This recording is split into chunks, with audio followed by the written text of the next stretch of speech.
ETF index mutual funds నేర్చుకుని stock మార్కెట్లో రాణించాలనుకుంటున్నారా? వెంటనే ఈ నెంబర్కి కాల్ చేయండి. 30 ఏళ్ళు ఒంటరి ప్రయాణం ఎందుకు చేయాల్సి వచ్చిందమ్మా? నేను ఒక డైవర్సిని. 13 ఏళ్ళకే నాకు పెళ్ళైంది.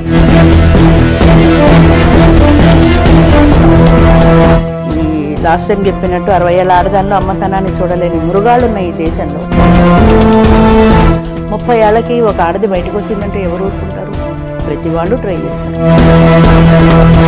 పురుషుడికి ఒక న్యాయం, స్త్రీకి ఒక న్యాయం ఎందుకు జరుగుతుంది? 70 ఏళ్ళు వచ్చిన పురుషుడు రెండో పెళ్లి మూడో పెళ్లి చేసుకుంటూనే ఉన్నాడు. రెండో పెళ్లి మూడో పెళ్లి చేసుకున్న మగవాళ్ళు ఎంతోమంది ఉన్నారు. కానీ 25 ఏళ్ల వయసులోనే భర్తను పోగొట్టుకుని రకరకాల అవమానాలను ఎదుర్కొంటూ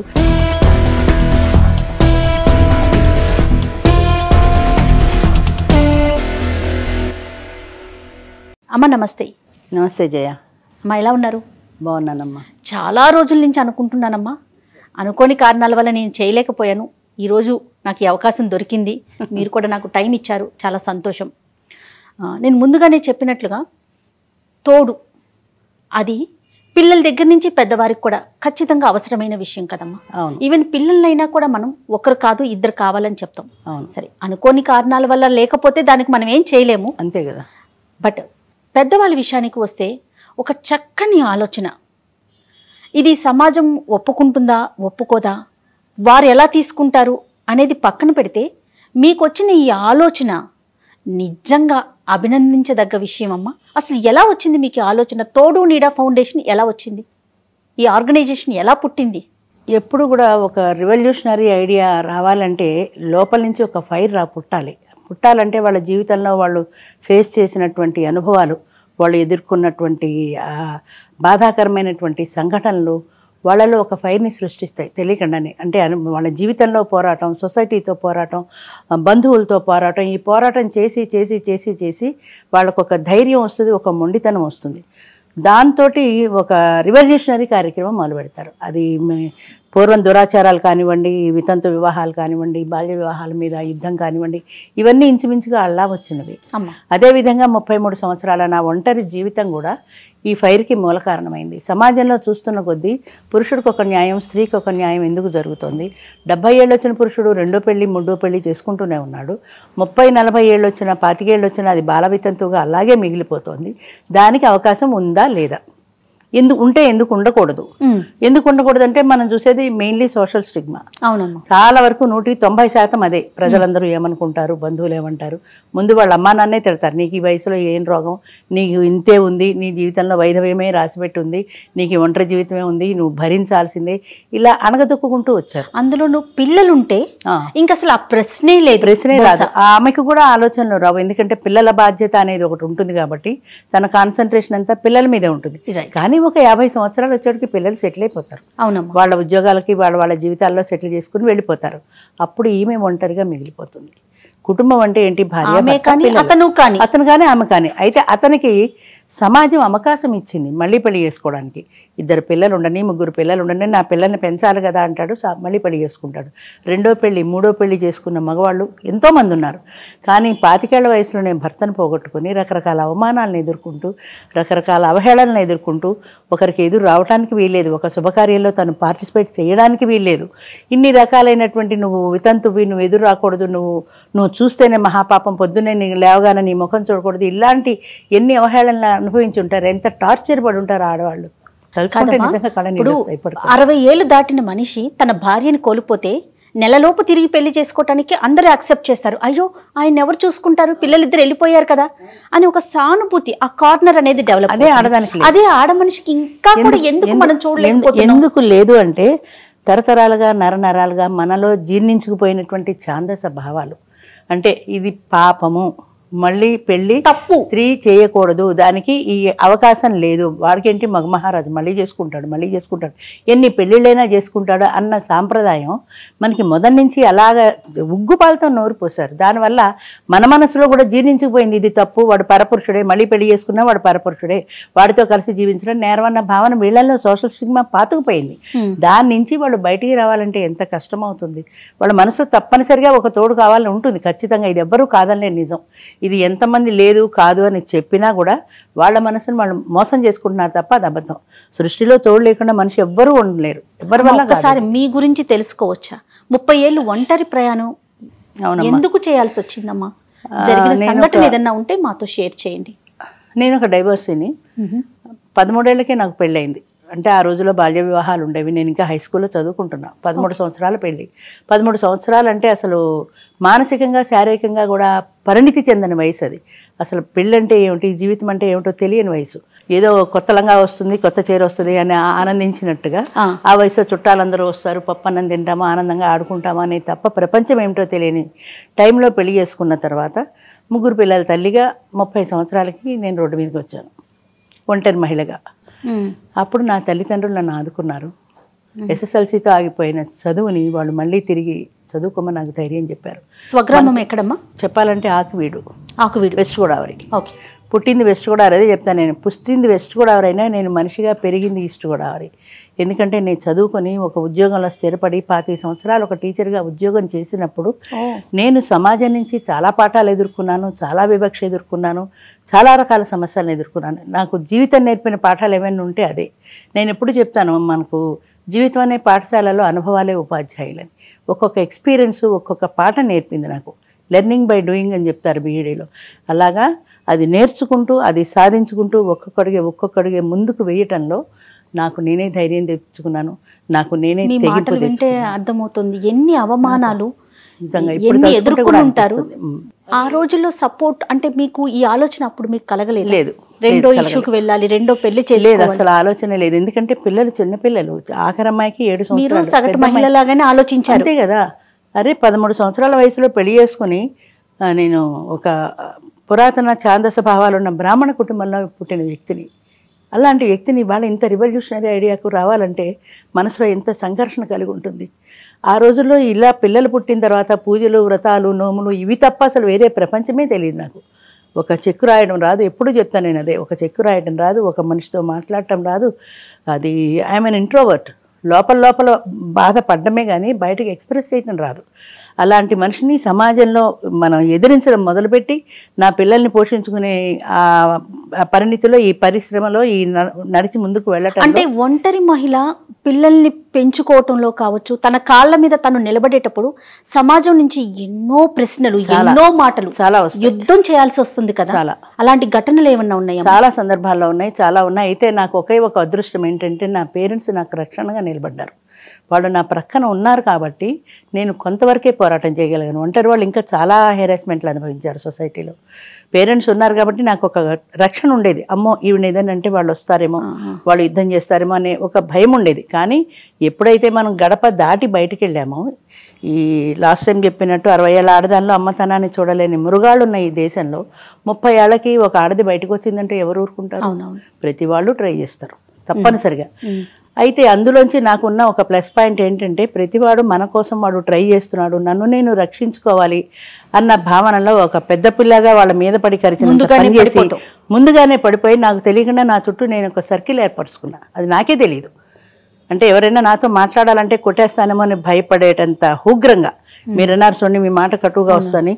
అందులోనే వాడు మామూలుగా మాట్లాడితే నేను మామూలుగా మాట్లాడితే వాడు తిన్నగా ఉండడు, ఏదో ఒకటి మాట్లాడతాడు. అంచేత అలా కాకుండా ముందే నేను గట్టిగా మాట్లాడితే వాడు కంట్రోల్ అవుతాడు. 30 సంవత్సరాలు మీరు ఒంటరి ప్రయాణం చేస్తున్నారు దాదాపుగా. అవును. మీ అవమానాలే దీనికి ఒక కారణమైంది. పునాది కొంతవరకు నా అవమానాలే కాకుండా సమాజంలో నేను బయటపడిన తర్వాత నాలాంటి ఒంటరి మహిళల్ని చాలా మందిని చూశాను. ఇప్పుడు నేను స్కూల్లో పనిచేసేటప్పుడు నాతో పాటు ఉన్న సింగిల్స్, ఒక అన్మ్యారీడ్ ఉంది, ఒక ఆమె విడో ఉంది. ఈ అన్మ్యారీడ్ పిల్లలు లేరు, ఆమె ఒంటరితనంతో బాధపడితే ఈ మ్యారీడ్కి పిల్లలు ఉన్నారు, ఈ పిల్లల్ని పెద్ద చేసుకునే క్రమంలో ఆవిడ బాధపడేది. సో ఇలా నాకు తెలియకుండానే నాలాంటి ఒంటరిలో నా మనసు వెతుక్కుంటూ వచ్చింది కాబట్టి వాళ్ళిద్దరూ నాకు దొరికారు. మేము ముగ్గురం కలిసి చాలా ఫ్రెండ్లీగా ఉండేవాళ్ళం. మేము కలిసి సినిమాలకు వెళ్ళినా, కలిసి షికార్లు వెళ్ళినా, కలిసి టూర్లు వెళ్ళినా, అదే ఈ తోడు నెడలో నేను పెట్టిన టూర్ ప్రోగ్రామ్స్ అవన్నీ కూడా. అంచేత ఒంటరి మనిషి ఒంటరిగా ఉండే బదులు ఇంకొక మనిషి తోడు, అది ఆడమగా అనవసరం, ఇంకొక మనిషి తోడు ఉంటే కంఫర్టబుల్గా లైఫ్ ఉంటుంది, నీకు ఒక షేరింగ్ ఉంటుంది, నాకు వీళ్ళు ఉన్నారనే ఒక భరోసా ఉంటుంది. దీనివల్ల మనకి స్ట్రెస్ తగ్గుతుంది. ఏదైనా నా మనసు బాగాలేదనుకోండి, సినిమా పదం రా అంటే ఆవిడొస్తుంది. ఏదైనా బర్త్డే వచ్చిందనుకోండి, ఏడ్చుకుంటూ కూర్చొని ఎవరు మనీ గ్రీట్ చేస్తారు, ఎవరు కేక్ కట్ చేస్తారు, ఎవరు కనీసం తల మీద నూనె పెట్టి తలంటి పోస్తారు, ఎవరు లేరు కదా. ఇలా బాధపడే బదులు వాళ్ళిద్దరూ నా దగ్గరికి వచ్చేవారు. ఇవాళ మనం కేక్ కట్ చేసుకుందాం, ఇవాళ మనం సినిమాకి వెళ్దాం, ఇవాళ హోటల్కి లంచ్కి వెళ్దాం. అలా అందరం కలిసి ఉండడంలో ఈ ఒంటరితనం అనే బాధను పోగొట్టుకోగలిగాను. అయితే అలా నడిచిపోయిన తర్వాత పిల్లలు ఉన్నారు కాబట్టి, నాకు చిన్న పిల్లలు కాబట్టి, వాళ్ళు ఆ పిల్లల ధ్యాసలో నేను ఒంటరినన్న భావన నాకు ఎక్కువ రాలేదు. ఎప్పుడైతే నాకు ఒక 40 సంవత్సరాలు వచ్చే టైంకి అదృష్టం ఏంటంటే, చిన్నప్పుడు మ్యారేజ్ కాబట్టి 20 ఏళ్ళకి 3 పిల్లలు పుట్టారు, 40 ఏళ్ళకి పిల్లలు అందరూ సెటిల్ అయిపోయారు. కొడుకులు ఉద్యోగాలకు వెళ్ళిపోయారు, అమ్మాయి పెళ్ళి అయిపోయి వెళ్ళిపోయారు. 2 అబ్బాయిలు 1 అమ్మాయి. 2 అబ్బాయిలు 1 అమ్మాయి. అప్పుడు కూడా నాకు ఒంటరితనం పెద్దగా తెలియలేదు. ఎందుకంటే నేను పొద్దు నుంచి సాయంత్రం దాకా ఉద్యోగంలో ఉన్నాను. ఆ సాయంత్రం తర్వాత టీచర్స్ యూనియన్లో ఉండేదాన్ని. ఇలా ఏదో ఒక పనిలో రాత్రి 8 వరకు బిజీగా తిరిగేదాన్ని. అదంతా అయిపోయాక ఇంటికి వచ్చి భోంచేసి పడుకుంటే పెద్ద ఒంటరితనం అనిపించాలి. ఆఫ్టర్ రిటైర్మెంట్ ఎప్పుడైతే పిల్లలందరూ వెళ్ళిపోయారు, నేను ఒంటరిగా మిగిలిపోయాను. చేయడానికి వేరే యాక్టివిటీ ఏం లేదు, ఉద్యోగం లేదు కదా. ఎంతసేపు ఖాళీ కూర్చుంటాం, ఎంతసేపు పక్కాళ్ళతో కబుర్లు చెప్తాం, ఎంతసేపు సినిమా, ఎన్నిసార్లు సినిమాకి వెళ్తాం. అప్పుడు ఒంటరితనం అనేది నాకు తెలిసింది మొదటిసారిగా. ఎప్పుడైతే జీవితంలో అన్నీ అయిపోయి సెటిల్ అయిపోయి ప్రశాంతంగా మిగిలానో, నేను ఒంటరిని అన్న భావన అప్పుడు వచ్చింది. ఎంత పిల్లలున్నా, పోనీ మీ తల్లిదండ్రులున్నా, మీ బంధువులున్నా కూడా మనం ఒంటరి అంటే మన పార్ట్నర్ లేకపోతే ఆ భావన కలుగుతుంది కదా. తప్పనిసరిగా అనిపిస్తుంది.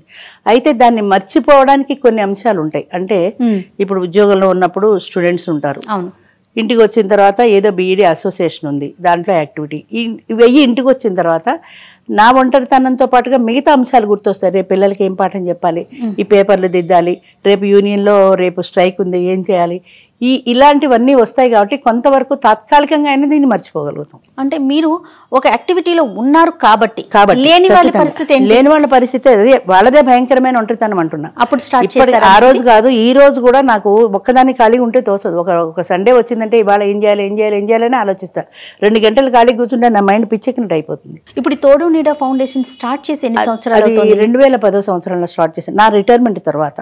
అవును, అప్పుడు వచ్చిన ఆలోచన. అప్పుడు కూడా రిటైర్ అయిన తర్వాత ఖాళీగా ఉండడం ఇష్టం లేదు నాకు.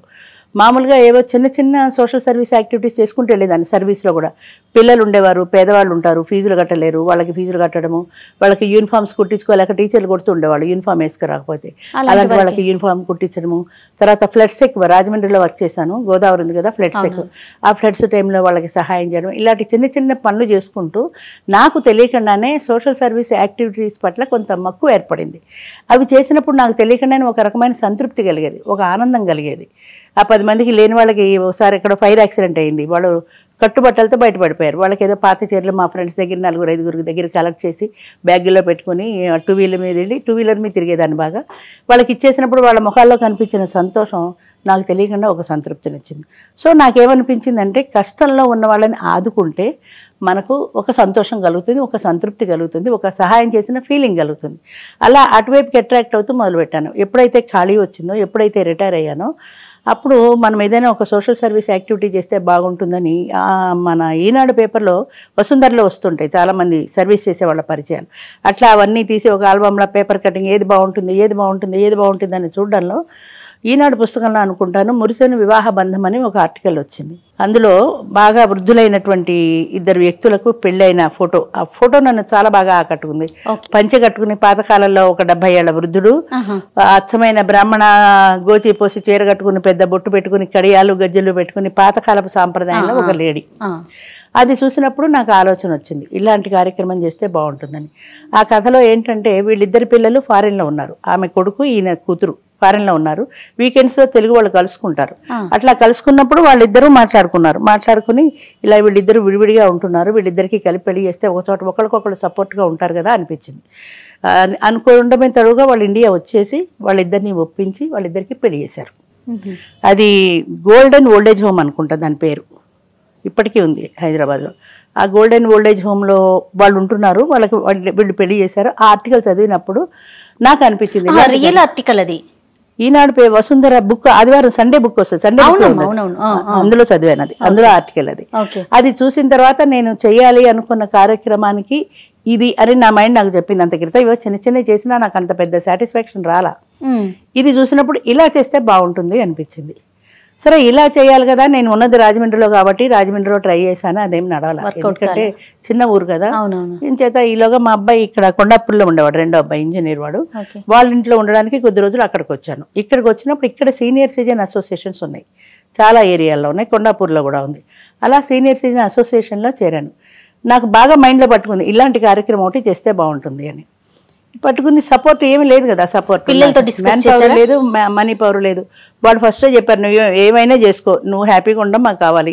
మా పెద్దబాయ్ ఏం చెప్పాడంటే నువ్వు రోజు టిఫిన్ డబ్బా సర్దేసుకో, మాతో పాటు నువ్వు కూడా బయటకు వెళ్ళిపో, నువ్వు సినిమాకి వెళ్తావో షికార్కి వెళ్తావో చెట్టు కింద కూర్చుంటావో నీ ఇష్టం, సాయంత్రం దాకా గడిపేయి, సాయంత్రం ఇంటికి రా, అందరం కూర్చుంటాం కబుర్లు చెప్పుకుంటాం. ఇప్పుడు 2010లో స్టార్ట్ చేశారు. అవును, ఇప్పటికీ కూడా మనం 10 సంవత్సరాల పైన 12 ఏళ్ళు అయిపోయింది. 12 సంవత్సరాలు అయింది. అవును, ఇప్పటికీ కూడా రెండో పెళ్లి అంటే అవును, అమ్మో రెండో పెళ్లి చేసుకుందా ఆవిడ అనే పరిస్థితి ఈ రోజుకు ఇప్పటికీ ఉంది. మరి 10 సంవత్సరాల క్రితం అసలు ఎంత అసలు ఘోరంగా ఉండేది. అవును, చాలా అసలు ముందుకు వచ్చారా ఎవరైనా ఇట్లా చేసుకోవటానికి? అది చెప్పాలంటే కేవలం 5 వచ్చారమ్మా ఆడవాళ్ళు. నాకు అప్లికేషన్ ఇచ్చిన వాళ్ళు 5 అప్పుడు నాకే భయం వేసింది. మగవాళ్ళు 25-30 అప్లికేషన్లు వచ్చేసాయి, ఆడవాళ్ళు 5 వస్తాయి. ఈ 5తో నేను మీటింగ్ ఎలా చేస్తాను, వాళ్ళు కొడతారేమో, మగాళ్ళు 5 ఆడవాళ్ళని పెట్టి ఏం కార్యక్రమం చేద్దాం అనుకున్నాను, కొడతారేమో అని భయం వేసింది. అయితే దీనికి ముందు నేను ఏం చేశానంటే నేను ఏదైతే చెయ్యాలి అనుకున్నానో దాన్ని పబ్లిక్కి తెలియజేయాలి కాబట్టి ఒక పబ్లిక్ మీటింగ్ పెట్టాను, ప్రెస్ మీట్ పెట్టాను. ప్రెస్ మీట్ పెట్టి ప్రెస్ మీట్ ద్వారా ఇది తెలియజేద్దామంటే 10 మంది వచ్చారు, పేపర్ వాళ్ళు, మీడియా వాళ్ళు. ఎక్కువ మంది రాలా, ఎందుకంటే ఇది అంత పెద్ద ఇంపార్టెంట్ అనిపించలేదు. కానీ ఇది చెప్పడం మొదలు పెట్టిన తర్వాత మధ్యాహ్నం 2 గంటలకి టోటల్ మీడియా అంతా వచ్చేసింది. అన్ని రకాల ఛానల్ వాళ్ళు వచ్చేసారు, అన్ని పేపర్ల వాళ్ళు వచ్చేసారు. ఎందుకంటే కాన్సెప్ట్లో కొత్తతనంగా అనిపించింది. నేను లివ్ ఇన్ రిలేషన్ అనేది ఒక కొత్తగా ప్రవేశపెట్టాను స్టార్టింగ్లోనే. లివ్ ఇన్ రిలేషన్ అంటే పెళ్లి కాకుండానే ఇద్దరు కలిసి జీవించవచ్చు భార్యాభర్తలాగా. అది మన చట్ట ప్రకారం కూడా చట్టబద్ధమైంది, చట్ట వ్యతిరేకమైంది కాదు, ఇల్లీగల్ కాంట్రాక్ట్ కాదు. మెయిన్ రూల్ 50 సంవత్సరాలు దాటి ఉండాలి, అంతే కదా కంపల్సరీగా. ఆడ మనిషికైనా మగ మనిషికైనా అంతే. 49 కూడా లేదు, 50 కంప్లీట్ అవ్వాలి. ఆ ఉద్దేశం కూడా ఏంటంటే 40 దాకా మ్యాట్రిమోనియల్సే ఉన్నాయి, చాలా మందికి మ్యాట్రిమోనియల్స్ ఉన్నాయి. 50 ఏళ్ళు దాటిన ఆడది బయటికి రావడానికి తనకి భయం ఒకటి, దానికి అవకాశం లేదు. ఎక్కడికి వెళ్ళి పెళ్లి చేసుకుంటా, నాకు సూటబుల్ భర్త కావాలని ఎక్కడ వెతుక్కుంటుంది? వీళ్ళకి ఒక ప్లాట్ఫామ్ క్రియేట్ చేస్తే అక్కడికి వస్తారు, వెతుక్కుంటారు, వాళ్ళకి కావాల్సిన మనిషిని వాళ్ళు చూస్ చేసుకుంటారు. ఎట్లా మెయిన్ రూల్స్ అండ్ రెగ్యులేషన్స్ అంటే రూల్స్ ఏంటంటే 50 ఇయర్స్ కంప్లీట్ అవ్వాలి, 50 సంవత్సరాలు నిండిన వాళ్ళకి మాత్రమే అవకాశం. 49 కూడా తీసుకోం, 50 అంటే 50. తర్వాత ఆమె సింగిల్ అయి ఉండాలి, అంటే భర్తని పోగొట్టుకొని లేదా విడాకుల ద్వారా విడిపోయిన ఒంటరి ఆడదయ్యి ఉండాలి. ఎందుకంటే లీగల్గా యాక్సెప్టెడ్ కాదు, ఒక భర్తను ఇంకోళ్ళని పెళ్లి చేసుకోకూడదు, విడాకులు రాకుండా ఇంకోళ్ళని పెళ్లి చేసుకోకూడదు. అంచేత లీగల్ డాక్యుమెంట్ ఉండాలి, చట్టపరంగా విడిపోయినట్టు. కొంతమంది మేము రాసేసుకున్నాం, స్టాంప్ పేపర్ మీద రాసేసుకున్నాం, మా పెద్దల ముందు రాసేసుకున్నాం అంటారు, అది చెల్లదు. ఒక ఐడి ప్రూఫ్ కావాలి, ఒక పాస్పోర్ట్ ఫోటో, ఒక ID proof, death or divorce certificate, ఈ 3 కంపల్సరీగా ఉండాలి. ఈ విషయంలో ఎట్టి పరిస్థితుల్లో కాంప్రమైజ్ కాము. రిసెప్షన్లో ఈ 3 చూసుకుని ఇవి కంప్లీట్ అయితేనే ఆమెకు మెంబర్షిప్ ఇస్తారు, లోకల్ పంపిస్తారు. ఇవ్వకటి లేకపోయినా వెనక్కి పంపించేస్తాం. వాళ్ళని గ్యాదర్ చేస్తారు. It is a platform for the people who are living alone above 50 years of age. ఒక దాన్ని ఏమంటారంటే ఒక స్వయంవర వేదిక అనుకోండి, ఇది స్వయంవర వేదిక. అందరు వస్తారు, దండ తీసుకుని రాజకుమార్ వెళ్ళినట్టుగా వీళ్ళు ప్రతి ఒక్కళ్ళు స్టేజ్ మీదకి వచ్చి పరిచయం చేసుకుంటారు. వాళ్ళ ఊరు, పేరు, క్యాస్ట్, వయసు, ఎన్ని, వాళ్ళ రిక్వైర్మెంట్ ఏంటి, అంటే వాళ్ళకి ఎంప్లాయీ కావాలా, హౌస్ వైఫ్ కావాలా, గ్రాడ్యుయేట్ కావాలా, ఎడ్యుకేటెడ్ కావాలా అని వాళ్ళ రిక్వైర్మెంట్. లాస్ట్ వీళ్ళకి కానీ వాళ్ళకి కానీ ఎవరైనా అంతే, ఆడ మగ ప్రతి ఒక్కరు స్టేజ్ మీదకి రావాల్సిందే. చాలా మంది రావంటారు, మాకు సిగ్గు అంటారు. పెళ్లి చేసుకోవడానికి రావడానికే సిగ్గుపడితే రేపు పెళ్లి చేసుకుని సొసైటీలో ఎలా బ్రతుకుతావు? తర్వాత నువ్వు వస్తే కదా నీకుంటో గుడ్డో చెముడో ఏమిటో తెలియాలి కదా మిగతా మనుషులకు. అందుకని ప్రతి ఒక్కళ్ళు ముందు ధైర్యంగా రండి, మీ రిక్వైర్మెంట్ ఏంటో ధైర్యంగా చెప్పండి. ఇంతమంది ఆడవాళ్ళు ఉన్నారు, ఇంతమంది మగవాళ్ళు ఉన్నారు, ప్రతి ఒక్కళ్ళకి పేపర్ ఇస్తాం. అందులో చెప్పిన వాళ్ళలో మీకు ఎవరైనా నచ్చితే వాళ్ళ పేరు నోట్ చేసుకోండి. ఈ 10-12 సంవత్సరాల్లో మీరు చూసిన మార్పు ఏమన్నా ఉందమ్మా? చాలా మార్పు ఉందమ్మా. మొట్టమొదటి చెప్పాను కదా, 5గురితో ప్రారంభించిన కార్యక్రమం మొదలైన భయపడ్డాను. అది ఆ తర్వాత మీటింగ్ స్టార్ట్ అయ్యేప్పటికి 20 మంది ఆడవాళ్ళు వచ్చారు, 70 మంది, మొత్తం టోటల్ 70 మంది వచ్చారు. అందులో 50 మంది మగవాళ్ళు, 20 మంది ఆడవాళ్ళు, అంటే 40% దాకా వచ్చారు. పర్వాలేదు, ఇక నేను ధైర్యంగా ఈ కార్యక్రమానికి ముందుకు వెళ్ళొచ్చు అనుకున్నాను. అలాగే ఈ 10-12 సంవత్సరాల్లో లేడీస్ బాగా పెరిగారు. దాదాపుగా తోడు నీడ ద్వారా ఎంతమంది ఒకటయ్యారు చెప్పాలంటే నేను సంఖ్య చెప్పలేనమ్మా. 500 దాటి 5 సంవత్సరాలు అయింది. ఆ తర్వాత నేను లెక్క పెట్టడం మానేశాను, ఎందుకంటే మ్యారేజెస్ అవుతున్నాయి. అవి అప్పట్లో స్టార్టింగ్లో మీటింగ్ మొదలు పెట్టగానే 1-2 అదే రోజున అయిపోయేవి. పొద్దున్న మీటింగ్ మొదలు పెడితే సాయంత్రానికి మినిమం 2 అయ్యేవి. ఇప్పుడు కొంచెం స్లోగా అవుతున్నాయి. అంటే జనం కూడా మీరారు, తొందరపడి పెళ్లి చేసుకునే బదులు వాళ్ళతో మాట్లాడుకుని కొన్ని రోజులు పరిచయం చేసుకుని వాళ్ళకి మనకి సూట్ అవుతుందా లేదా చూసుకుని ఇన్ని చేసుకున్న తర్వాత ఒక నెలకో ఒక 15 రోజులకో వాళ్ళు సెటిల్ అవుతున్నారు. ఇప్పుడు పెళ్లి అనే కాన్సెప్ట్ తోనే ఒకటవుతున్నారా, లేకుంటే లివింగ్ టుగెదర్ లివింగ్ టుగెదర్ కూడా ఉన్నారు. ఎందుకంటే తన కుటుంబం తనకుంటుంది, అతని ఎవరి కుటుంబం కుటుంబాలు వాళ్ళకు ఉంటాయి. అసలు స్టార్టింగ్ లో చెప్పాలంటే 70% లివింగ్ రిలేషన్, 30% పెళ్లిళ్ళు. నేనే ఆశ్చర్యపోయాను, నాకంటే ఫాస్ట్ ఉన్నారు వీళ్ళు. ఎట్లా వస్తున్నారు లివింగ్ రిలేషన్కి? ఆడవాళ్ళకి అంత తేలిగ్గా లివింగ్ రిలేషన్కి రావడం అంటే తేలికైన విషయం కాదు అని నేను అడిగాను కూడా. మీకు పెళ్లిలో ఒక భరోసా ఉంది, ఒక గ్యారంటీ ఉంది, ఇందులో ఏమీ లేదు. కోర్టు కేసేయడానికి లేదు, డైవర్స్ లేవు, మెయింటెనెన్స్ లేదు, నథింగ్. ఇద్దరు ఫ్రెండ్స్లా కలిసి ఉంటారు, ఉండగలిగిన నాళ్ళు. వద్దనుకుంటే అంతే ఫ్రెండ్లీగా విడిపోతారు. ఇప్పుడు మీకు పెళ్లిలో ఒక భరోసా ఉంది, నాకు మెయింటెనెన్స్ కావాలి, నాకు ఆస్తి కావాలి, నాకు ప్రాపర్టీ కావాలని అడగగలుగుతారు. మెయిన్ ఆర్థిక సంబంధమైన విషయాల్లో ఇద్దరికి కూడా హక్కులు ఉంటాయి, కానీ ఇక్కడ ఏమీ లేవు. తర్వాత ఒక 50 సంవత్సరాలంటే ఆయన ఒక జీవితాన్ని చూసుంటారు, ఆవిడ ఒక జీవితాన్ని అనుభవించుంటారు. వీళ్ళ తాలూకు పిల్లలు, మనవళ్ళు, మనవరాలు, కుటుంబం ఉంటుంది కదా.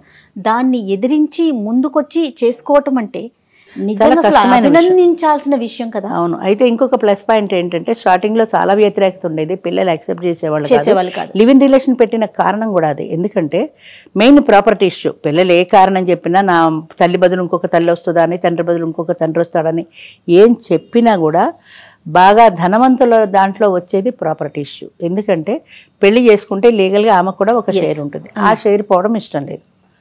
రెండోది కొంత ఇన్సెక్యూరిటీ ఫీలింగ్. సింగిల్ పేరెంట్ ఉన్న వాళ్ళకి ఆవిడ వస్తే కొత్తగా వచ్చిన ఆవిడ మాతో కలవనిస్తుందా, మమ్మల్ని దూరం చేస్తుందా, సవితల్లి మమ్మల్ని కలుపుకుంటుందా లేదా, ఇలాంటి భయాలు కూడా కొన్ని ఉంటాయి.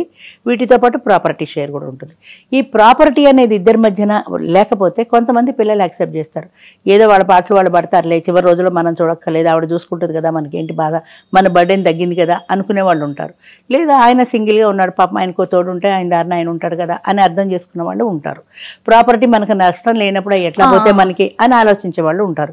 కారణం ఏదైనా లివింగ్ రిలేషన్లో ప్రాపర్టీ షేర్ ఆమెకి ఎప్పుడైతే లేదో చాలా మంది పిల్లలు ఒప్పుకునే పరిస్థితి వచ్చింది, అవకాశం. అంచేత నేను లివింగ్ రిలేషన్ కూడా పెట్టాను. ఎందుకంటే ఇంకొకటి కూడా మీరు చెప్పినట్టు వీళ్ళ జీవితం వేరు, వాళ్ళ జీవితం వేరు. ఈ ఇద్దరు కుటుంబాలు వేరు, వేరు వాతావరణంలో ఉన్నవాళ్ళు. వాళ్ళిద్దరూ కలిసి ఒక చోట కలిసి జీవించగలరో లేదో కూడా మనకి తెలియదు, చెప్పలేము. వాళ్ళు ఒకవేళ జీవించలేకపోతే మళ్ళీ కొట్టుకుంటూ తిట్టుకుంటూ జీవితం అంతా ఎందుకు, అంతే స్పీడ్గా వద్దనుకుంటే ఫ్రెండ్లీగా విడిపోతారు. బాబు నీకు నాకు సూట్ కాదు, నా జీవితం నాది, నీ జీవితం మీదని. నేను మొట్టమొదటి అడిగినప్పుడు కూడా వాళ్ళు అదే చెప్పారు, మీరు మాకు ఒక అవకాశం ఇచ్చారమ్మా, మేము ప్రయత్నం చేస్తాం, కలిసి ఉండగలమా, ఫ్రెండ్స్ లాగా జీవితం అంతా ఉంటాం, కలిసి ఉండలేమనుకో నా బతుకు ఇంతే, నా ఒంటరితనమే నాకు రాసి పెట్టిందని వెనక్కి వెళ్ళిపోయి ప్రశాంతంగా బతుకుతాం. కొట్టుకుంటూ తిట్టుకుంటూ జీవితం ఎందుకు. తర్వాత ఇక్కడ ప్రధానంగా వచ్చే కొన్ని ప్రశ్నలు ఏంటి అంటే ఆస్తి విషయాలు ఒకటి మనం డిస్కస్ చేసుకున్నాం. తర్వాత కుటుంబ సభ్యుల నుంచి వ్యతిరేకత ఒకటి, ముఖ్యంగా పిల్లలు ఉన్నారంటే, ఆడమనిషికి కనుక పిల్లలు ఉన్నారంటే యాక్సెప్టెన్సీ అనేది చాలా తక్కువగా ఉంటుంది. ఈ వయసులో మా అమ్మకు అవసరమా, అది నెగిటివ్ థాట్ లోకి వెళ్ళిపోతుంది. అవును. ఇంకొక ప్రశ్న ఏంటంటే శారీరకంగా వీళ్ళు ఎలాంటి ఆనందాన్ని అనుభవించలేరు, ఇలాంటప్పుడు అసలు వీళ్ళకి పెళ్ళి ఎందుకు అంటే ఆ కోణం వైపుకే ఆలోచిస్తారు తప్ప రేపటి రోజున అమ్మకి ఒక తోడు అవసరం, ఏదైనా మంచి చెడు మాట్లాడుకోవాలన్న దేనికైనా మన జీవితాలు మనవి కదా అనే ఆలోచన ఏమన్నా పెరిగిందంటారా అప్పటికి ఇప్పటికి? చాలా మంచి ప్రశ్న వేశారమ్మా. అది కొంతమందికి అనుభవిస్తే తెలుస్తుంది, అంటే స్వానుభవంతో అర్థమవుతుంది. ఇప్పుడు పురిటి నొప్పులు ఇలా ఉంటాయి అని ఊహించడం వేరు, అనుభవించడం వేరు. కొంతమంది ఊహించి మాత్రమే బాధపడతారు, కొంతమంది తెలియదు కూడా ఏమంత పెద్ద బాధలే అనుకుంటారు. ఆ పెయిన్ అనుభవించిన వాళ్ళకి అది బాగా తెలుస్తుంది. యంగ్ జనరేషన్లో 50+ వాళ్ళ గురించి వాళ్ళకి పెద్దగా తెలియదు, ఒంటరితనం అంటే ఏంటో తెలియదు. 25 ఏళ్ల వయసులో ఒంటరితనం అనుభవించడం తేలికమ్మా. ఎందుకంటే పుస్తకాలు చదువుతారు, టీవీలు చూస్తారు, సినిమా చూస్తారు, ఏదో ఒక మనసు మళ్లించుకోగలుగుతారు. 50+ వచ్చిన తర్వాత 60s ఎస్పెషల్లీ 60 ఏళ్ళు దాటిన తర్వాత వీళ్ళ సినిమాల మీద పెద్ద ఇంట్రెస్ట్ ఉండదు. అంటే కొన్ని ఇంట్రెస్ట్లు తగ్గిపోతూ ఉంటాయి. పుస్తకాలు చదివే పెద్ద ఇంట్రెస్ట్ ఉండదు, ఏదో ఒక తిండి మీద ఉండదు, ఆహారం మీద ఉండదు కదా, అలంకరణ మీద ఉండదు. కొత్త చీరలు, కొత్త నగలు అంటే విపరీతమైన ఇష్టం ఉంటుంది 25-30 ఏళ్ల వయసులో. 50-60 ఏళ్ల వయసు, 70 ఏళ్ళు ఇంకా కొత్త చీర కట్టుకోవాలి, కొత్త నగలు వేసుకోవాలి, తగ్గిపోతాయి. అవి తగ్గిపోతున్న కొద్దీ వీళ్ళ ఒంటరితనం కూడా పెరుగుతూ వస్తుంది. ఇవి తగ్గుతున్నాయి కాబట్టి ఇది పెరుగుతుంది. ఇది లేనప్పుడు ఏంటంటే దీంతో బ్యాలెన్స్ చేసుకుంటూ వచ్చారు. హోటల్కి వెళ్ళి, సినిమాలకు వెళ్ళి, షికార్లకు వెళ్ళి బ్యాలెన్స్ చేశారు. ఇప్పుడు ఆ టైం అంతా మిగిలిపోవడంతో ఒంటరితనం మిగిలిపోతుంది. దానివల్ల డిప్రెషన్ వస్తుంది, స్ట్రెస్ వస్తుంది. మాకు ఒక మెంబర్ ఉంది, ఆమెకి ఎప్పుడు 300-400 ఉంటుంది బీపీ, ఇది షుగర్. స్ట్రెస్ వల్ల ఏమి లేదు, ఆమెకు వేరే సమస్య లేదు, కానీ ఒంటరితనం అనే ఒక దానివల్ల విపరీతమైన స్ట్రెస్. శ్రీహరి గారు, సినిమా యాక్టర్ శ్రీహరి గారు ఇంటర్వ్యూ చేశారు. ఆయనకు 72 ఏళ్ల వయసులో పెళ్లి చేసుకున్నాడు. ఆయన 62 ఏళ్ల స్త్రీని, చౌదరీస్ వాళ్ళు. ఆయనకి పెళ్లికి ముందు విపరీతమైన డ్రింక్ అలవాటు ఉండేది. ఆయన భార్య పోయింది, ఒంటరితనంతో రాత్రే కాదు పగలు కూడా తాగడం మొదలెట్టాడు. పగలు రాత్రి తాగేవాడు. ఈమెను పెళ్లి చేసుకున్న తర్వాత ఏదో ఇద్దరు కలిసి ఉంటున్నారు. ఆయన ఎప్పట్లాగే డ్రింక్ చేస్తున్నాడు. ఆమె కూడా ఏం అభ్యంతరం పెట్టలేదు, ఆయనకు అలవాటు కాబట్టి. కొన్ని రోజుల తర్వాత ఒక రోజున, ఒక పండగ రోజు ఆవిడ తలస్నానం చేసి పట్టుచీర కట్టుకొని పూలు పెట్టుకొని ఇంట్లో ఏదో అటు ఇటు తిరుగుతుంటే ఈయనకి అనిపించింది, నా నట్టింట్లో లక్ష్మీదేవిలా కలకలాడుతూ తిరుగుతోంది. ఆమె ఒకప్పుడు విడో, ఈయన పెళ్లి చేసుకున్నాడు. బొట్టు పెట్టుకుని ముత్తైదుగా మళ్ళీ ఆ ముత్తైదుతనాన్ని అనుభవిస్తోంది ఆవిడ. నాకేదైనా జరిగితే ఈమె పరిస్థితి ఏంటి? మళ్ళీ అదే వైధవ్యం వస్తుంది. నన్ను నమ్మి నా ఇంటికి వచ్చిన స్త్రీకి ఇలాంటి పరిస్థితి రాకూడదు అన్న ఒక భావన ఆయన మైండ్లో వచ్చింది. మీరు నమ్మండి మానండి, ఆ రోజు నుంచి ఆయన ఈ రోజు వరకు మందు ముట్టలేదు. డాక్టర్స్ కూడా చెప్తారు ఆల్ ఆఫ్ ఏ సడన్ మానకూడదు, స్లోగా మానాలి అని. ఆయనకు అసలు మళ్ళీ టెంప్టేషన్ కూడా రాలేదట. నేను అడిగాను, జనరల్గా డ్రింక్ మానడం అంత తేలికైన విషయం కాదు, ఆల్ ఆఫ్ ఏ సడన్ మీరు ఎలా మానగలిగారు? మీకేం ప్రాబ్లం రాలేదా? నాకేం ప్రాబ్లం రాలేదమ్మా, బాటిల్ ఎదురుగుండా పెట్టినా కూడా నేను టెంప్ట్ గాను. నా పాత ఫ్రెండ్స్ నన్ను పిలుస్తుంటారు అప్పుడప్పుడు, మరీ బలవంతం చేస్తే పెడతాను కానీ తాగను, అంతగా అయితే కూల్ డ్రింక్ తాగుతాను. అసలు మైండ్లో ఆ థాట్ వచ్చాక నాకు ఏదో సినిమాలో ప్రేమ్ నగర్లో వాణిశ్రీ కనిపించినట్టు ఆయనకి గ్లాసులో ఆవిడ కనపడుతుందో ఏంటో. అద్భుతమైన కథలండి, ఒక్కొక్కళ్ళ కథ నిజంగా ఒక్కొక్క కథగా చెప్పచ్చు. పిల్లల నుంచి వ్యతిరేకత తగ్గిందా? ఎందుకంటున్నానంటే నేను పిల్లలు ఇప్పుడు ఆమె కూడా ఆమె పిల్లలు ఒప్పుకోలేదు. 50 ఏళ్ళు అనేసరికి ఖచ్చితంగా పిల్లలు మనవాళ్ళు ఉంటారు. ఇప్పుడు ప్రస్తుతం మేము ఫేస్ చేస్తున్న ప్రాబ్లం కూడా అది. పిల్లలతో చాలా ప్రాబ్లం ఉంది. చాలా మంది పిల్లలు ఇప్పుడు మారారు, ముందుకు వస్తున్నారు, కానీ ఇంకా అక్కడక్కడ పిల్లలతో ప్రాబ్లం కూడా ఉంది. ఇప్పుడు ఈమె కూతురు కూడా ఒప్పుకోలేదు ఈ పెళ్లికి. మా పరువు ఏం పోతుంది, మా పరువు అంతా పోతుంది, 10 మంది అడుగుతారు, సిగ్గు చేయటం ఏదో అంది. ఈమె పిల్లని వ్యతిరేకించి బయటకు వచ్చేసింది. నువ్వు పెళ్లి చేసుకుంటే నాకు గుమ్మం దొక్కదండి, పిల్లని వ్యతిరేకించి బయటకు వచ్చేసింది. బయట వచ్చేసి పెళ్లి చేసుకుని ఆయనతో కలిసి ఉండిపోయిన తర్వాత 1-2 సంవత్సరాలకి ఆ అమ్మాయి రియలైజ్ అయ్యి మళ్ళీ వచ్చింది తల్లి దగ్గరికి. ఎలాంటి ఆలోచన? పిల్లలే పెళ్లి చేసుకుని వాళ్ళ కాపురాలు చేసుకుంటున్నప్పుడు ఈవిడికి అవసరమా? ముఖ్యంగా ఆవిడ వైపే టర్న్ అవుతుంది అనిపిస్తుంది. ఇంకొక విషయం నేను చెప్పాను, అదే అనుకున్నామే 2 సంవత్సరాల తర్వాత మారి మళ్ళీ తల్లితో కలిసిపోయింది. ఇప్పుడు వాళ్ళ ఫ్యామిలీ చాలా హ్యాపీగా ఉన్నారు. ఈ ఆలోచన శారీరకంగా కూడా లేనప్పుడు వాళ్ళు అనుకునేది ఏంటంటే, పెద్ద పొరపాటు ఎక్కడొస్తుందంటే అమ్మా, ఈ ఫిజికల్ నీడ్ అనుకునేది ఒకటి. పెళ్ళి అనేది అసలు నా ఉద్దేశంలో it is not only for sex. Sex అనేది జీవితంలో it is only important parts of their life. పిల్లలు పుట్టడానికి, కుటుంబం పెద్దదవడానికి, వంశం పెద్దదవడానికి, పిల్లలు కలగడానికి, వాళ్ళ బాండింగ్ పెరగడానికి, ఇద్దరి మధ్యన ఒక ఎఫెక్షన్ పెరిగి ఈ కుటుంబం నుంచి నెక్స్ట్ జనరేషన్ అందించడానికి ఇది ఒక అవకాశం మాత్రమే. కానీ సెక్స్ ఒకటే జీవితం కాదు. జీవితంలో ప్రేమ ఉంది, ఎఫెక్షన్ ఉంది, బాండింగ్ ఉంది, రెస్పాన్సిబిలిటీ ఉంది. ఇవన్నీ ఇద్దరు కలిసి వచ్చిన సమస్యల్ని ఫేస్ చేయడంలో ఎంత దగ్గర అవుతారు మానసికంగా. ఒక సమస్య వచ్చినప్పుడు ఇద్దరు కలిసి ఫేస్ చేస్తారు దాన్ని. ఆయనకి అనారోగ్యం వచ్చింది అనుకో, మీకు పర్వాలేదు నేను ఉన్నానంటుంది. లేదా ఒక అప్పో సప్పో చేశారు, ఇంట్లో జాగ్రత్తగా పొదుపు చేద్దామని ఆవిడ భరోసా ఇస్తుంది, ఉన్నంతలో పొదుపు చేస్తుంది, వాళ్ళ బాండింగ్ దగ్గర అవుతుంది. ఒక స్పర్శ. మన హెల్పేజ్ ఇండియా వాళ్ళు హగ్ అని ఒక కార్యక్రమం పెట్టారు. అదేంటంటే, ముసలి వాళ్ళు ఎవరైనా కనపడితే బాగున్నారా తాతగారు అని దూరం నుంచి పలకరించడం కాదు, ఆయన చెయ్యి పట్టుకో ఆప్యాయంగా, ఆయన హగ్ చేసుకో, బాగున్నారా తాతగారు అని. అంటే స్కిన్ టు స్కిన్ టచ్ ద్వారా ఈ ఈ భరోసా, ఒక మానసికమైనటువంటి సంతృప్తి. ఇంతెందుకు, చిన్న పిల్లలు ఉన్నారు ఏడుస్తుంటారు, మీరు ఎత్తుకుని హగ్ చేసుకోండి, వెంటనే వాళ్ళు ఏడుస్తారు. ఏంటి ఆ డిఫరెన్స్? ఒక ఇన్సెక్యూరిటీ ఫీలింగ్, ఏడుస్తున్నప్పుడు ఇలా కాళ్ళు చేతులు కదిలించుకుంటూ ఏడుస్తారు. ఎప్పుడైతే మీరు గుండెలు హత్తుకున్నారో ఇలా అల్లుకుపోయి ఏడుపు మానేస్తారు. ఆ హగ్లో వాళ్ళకి, ఆ స్పర్శలో ఒక మానసికమైన భరోసా. అలాగే వృద్ధులు కూడా, ఒక భార్య భర్త బంధువులు ఎవరో చనిపోయి ఏడుస్తున్నారు అనుకో, ఏడవకండి, మీరు దూరం నుంచి అల్లుకొని మీరు ఏడవకండి అని భరోసా ఇవ్వటం మీరు. ఆ స్కిన్ టు స్కిన్ టచ్లో వాళ్ళకి ఆ భరోసా వస్తుంది. అదేవిధంగా ఒంటరితనంలో కూడా ఏదైనా బాధపడుతున్నప్పుడు నీకు నేనున్నాను అనే ఒక భార్య కానీ భర్త కానీ ఒకరికొకరు భరోసా. ఆఖరి దశలో, ముఖ్యంగా చెప్పాలంటే ఆఖరి దశలో చావు బతుకుల మధ్య కొట్లాడుతున్న మనిషి గాజు కళ్ళతో నిర్వేదంగా, నిస్తేజంగా తన మంచం చుట్టూ చూసినప్పుడు, తన మంచం చుట్టూ తన వాళ్ళు, తన భార్య, తన పిల్లలు, లేదా తన భర్త, తన పిల్లలు, తన ఆత్మీయులు అందరూ ఉన్నప్పుడు ఆ ఫేస్లో ఒక చిన్న సంతృప్తి, ఒక మెరుపులా మెరుస్తుంది. మీరు ఎప్పుడైనా అబ్జర్వ్ చేయండి ఎవరినైనా, లేదా కథల్లో చూడండి. ఎందుకని? నా వాళ్ళందరూ నా చుట్టూ ఉన్నారు అన్న ఒక సంతృప్తి. అందరూ ఎవరైనా ఒకరు రాకపోతే ఆ గాజుకోళ్ళు ఆ వ్యక్తి కోసం వెతుక్కుంటాయి. మనకి వాళ్ళకి మాట చెప్పలేకపోవచ్చు, కానీ ఆ కళ్ళు వెతుకుతే కళ్ళు చెప్తాయి మనకి, వెతుకుతున్నారు, పలానా వాళ్ళు లేరు, వాళ్ళ కోసం వెతుకుతున్నారని.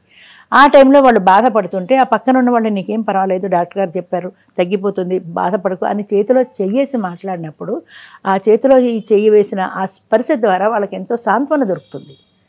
సైంటిఫిక్గా కూడా ప్రూవ్ అయిన విషయం ఇది. ఈ సాంత్వన అనేది ప్రతి మనిషికి చాలా అవసరం. పసిబిడ్డ పాలు తాగే పసిబిడ్డ నుంచి మృత్యుతో పోరాడే వృద్ధుల వరకు కూడా ఈ సాంత్వన అనేది చాలా అవసరం. చాలా అద్భుతమైన కార్యక్రమం అంచేత ఎస్పెషల్లీ ఈ లోన్లీనెస్తో ఫీల్ అయ్యే వాళ్ళకి ఆ రకమైన సాంత్వన అవసరం. ఇప్పుడు 50 ఏళ్ళు వచ్చి నీకు ఎందుకు నువ్వు ఏమైనా పిల్లల్ని కంటావని అడుగుతారే, పిల్లలు ఒకటే కాదు, దాని ద్వారా వాళ్ళిద్దరూ మానసికంగా దగ్గర అయ్యేందుకు ఒక ప్రక్రియ అంతే. ఇది అమ్మ తోడు నీడ ఫౌండేషన్. ఇప్పుడు మన ఈ కార్యక్రమం చూసి ఎవరైనా కూడా మీతో మాట్లాడాలి, ఈ బంధంలోకి వెళ్ళాలి అనుకునే వాళ్ళు ఏం చేయాలమ్మా? ఎట్లా మిమ్మల్ని ఎలా కాంటాక్ట్ కావాలి?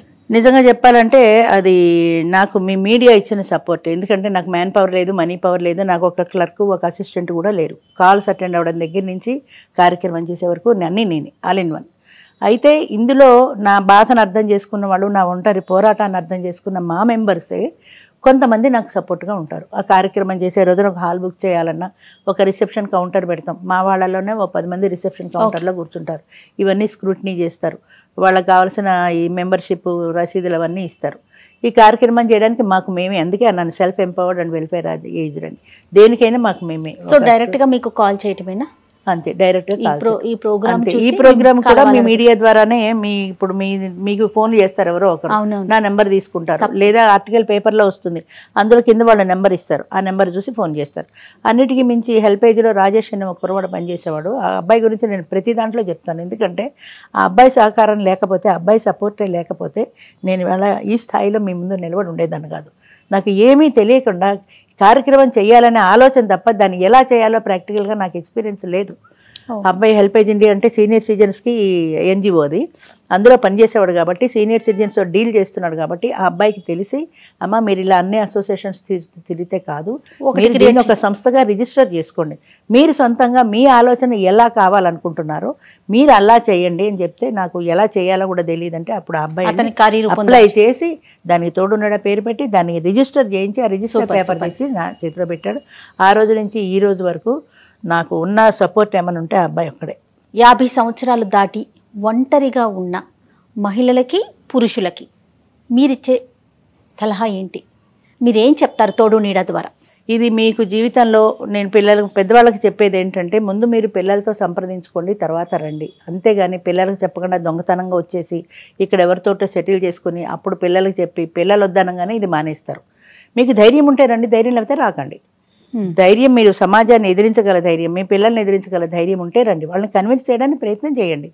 అయినా సరే వాళ్ళు కాదంటే ఇది నా జీవితం అనుకుంటే ముందుకు రండి. మా పిల్లలు ఒప్పుకోరండి అన్నప్పుడు రావద్దు. ఎందుకంటే రావడం, ఒక ఆమెతో మాట్లాడడం, ఆమె కొద్దిగా ఎమోషనల్గా అటాచ్ అవ్వడం, తర్వాత మీరు పెళ్లి చేసుకోకపోవడం, అమ్మ బాధపడడం, ఇవన్నీ అనవసరం. జీవితం మీది, దాన్ని మంచిగానో చెడ్డగానో నడుపుకునే బాధ్యత మీది. దాన్ని ఎలా నడుపుకుంటారో అది మీ చేతుల్లో ఉంది, మీరు నిర్ణయించుకోండి. కావాలంటే ఎప్పుడైనా సరే నన్ను కాంటాక్ట్ చేయొచ్చు. నా నెంబర్ మీకు ఇక్కడ డిస్ప్లేలో ఇస్తారు, మీరు కాంటాక్ట్ చేయొచ్చు. మొన్నే 3 రోజుల కిందట గల్ఫ్ కంట్రీ నుంచి ఎవరో 3 లేడీస్ ఫోన్ చేశారు యూట్యూబ్లో ఈ కార్యక్రమాలు చూసి, మేము రావాలనుకుంటున్నాము దానికి అని. అంచేత ఎవరైనా సరే ఎప్పుడైనా సరే నన్ను కాంటాక్ట్ చేయొచ్చు. మరీ అర్ధరాత్రి 12ంటికి మాత్రం కాంటాక్ట్ చేయొద్దు, నా విన్నపం అది. మరీ రాత్రిళ్ళు ఫోన్ చేసేస్తున్నారు, అది కష్టం అవుతుంది. అంచేత మీరు ధైర్యంగా ముందడుగు వేయండి. దేనికైనా సరే పెళ్ళే చేసుకోండి అని నేను చెప్పట్లేదు, అది కూడా చెప్తున్నాను. కేవలం పెళ్ళి ఒకటే జీవిత జయం కాదు. కమ్యూనిటీ లివింగ్ ఉంది, డే కేర్ సెంటర్ ఉంది, వీటిల్లో ఫాలో అవ్వచ్చు. లేదా మీ ఒంటరితనాన్ని పోగొట్టుకోవడానికి మీరే 4 మనుషులు కలుపుకొని ఒక గ్రూప్ యాక్టివిటీ చేసుకోండి. ఎలా అయినా ఉండండి, 2 ఆడాళ్ళు ఉండండి, 2 మగాళ్ళు ఉండండి, 1 ఆడ మగ ఉండండి. దుర్భరమైన ఒంటరి జీవితాన్ని అనుభవించద్దు, అదొకటే నేను కోరుకునేది. ఎలా ఉంటే సంతోషంగా ఉంటుంది మీకు మీరు నిర్ణయం చేసుకోండి. ధైర్యంగా ఉండాలి, అది ఉండాలి, అది ఉంటేనే మిగతావన్నీ వస్తాయి. అంచేత ధైర్యంగా ఉండండి. పరిష్కారం మీరు వెతుక్కోండి. పరిష్కారం ప్రతి సమస్యకి ఉంటుంది, దానికి 4-5 పరిష్కారాలు ఉంటాయి. కానీ ఆ పరిష్కారాలు మీకు ఏది సూట్ అవుతుందో చూసుకోండి, అది అప్లై చేసుకోండి. మీకు నేనున్నాను, ఏ రకమైన సమస్య వచ్చినా మీకు సొల్యూషన్ చెప్పడానికి నేనున్నాను. కాకపోతే మీరు ఆ సొల్యూషన్ ఫాలో అవ్వాలి, మీకు మీరే వెతుక్కోగలరు. ఎవరికైనా కావాల్సింది ధైర్యం అమ్మ. ఇంత పెరిగితే నేనే ధైర్యంగా నిలబడి 70 ఏళ్ళకి మాట్లాడగలుగుతున్నాను మీతో. ఈ ధైర్యం నాకు ఎక్కడి నుంచి వచ్చింది? జీవితం నేర్పింది. అంచేత మీరు కూడా అలాగే ధైర్యంగా నిలబడితే జీవితం ఎన్నైనా పాఠాలు నేర్పుతుంది. ఒంటరి పోరాటం కన్నా కూడా అంతే కదమ్మా. అంతే కదా, మీకు 10 మంది ఉన్నారు మీ తోడుగా అంటే మీరు ఎంతైనా పోరాటం చేయగలుగుతారు. ఆ ధైర్యాన్ని మించిన ఆస్తి లేదు మనకి ఈ వయసులో. అంతే. థ్యాంక్ యూ సో మచ్ అమ్మా. నమస్తే. థ్యాంక్ యూ వెరీ మచ్ అమ్మా. ఉంటాను.